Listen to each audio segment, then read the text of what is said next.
So after your successful exhibition in 2018, I think in 2019 you transitioned into music. Did you always want to write songs, produce videos, drop albums, or was it just like the next progressive transition from photography and short filmmaking?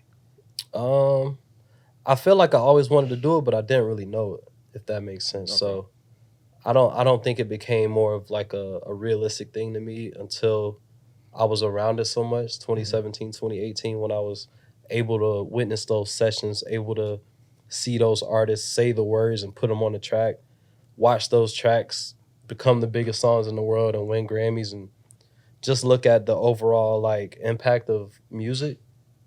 Um, yeah, I mean, yeah, so 2017, 2018, that's when Okay. that happened. What was the second part of that question? No, just what, or was it a natural? Was it a natural Oh, trend? okay, yeah. I was naturally into music, but yeah, the progression of it, it felt natural, but it was a lot of things that went into it, if that makes sense. I think outside looking at one of the biggest things that I realized at that time was that I think Frank was going through a transition of kind of being behind the scenes and more of a service to artists or to stars, right? Right. Being like, a photographer and just capturing different moments for these big like stars, like some of the biggest stars now, if you fast forward some years, right? But I think he started to realize that he always knew like that he possessed those qualities too, and somehow had to transition and take a step back in one lane to take a step forward in another and become like that front person. You Right. know what I'm saying? So Mm. that was interesting to see, and definitely something. When he told me it's similar to the first art show. When he told me he wanted to do music, I'm like, "Are you sure?" Like, Yeah. he was like already got all the equipment. He got like all this equipment for his house.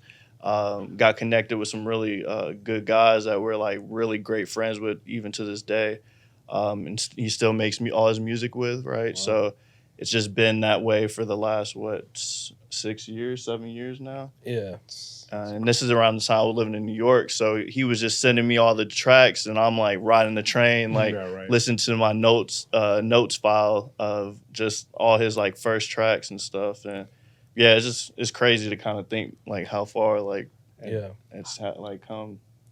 I guess Yeah. for you, Brandon, like was being connected to a photographer slash filmmaker much different in terms of what input you would give versus a musical artist, or is it, or are there a lot of overlap? Like how was that just working Yeah, from your side? I think from a visual art perspective, I think Frank definitely had like more just like experience and just expertise in the space. So I think the things that he was able to show me of like even like to the point of us creating content for each other or whatever it is, right? A lot of the advice and stuff that he would give me, I wouldn't necessarily have any just perspective on as Okay. much personally. So he was teaching me a lot.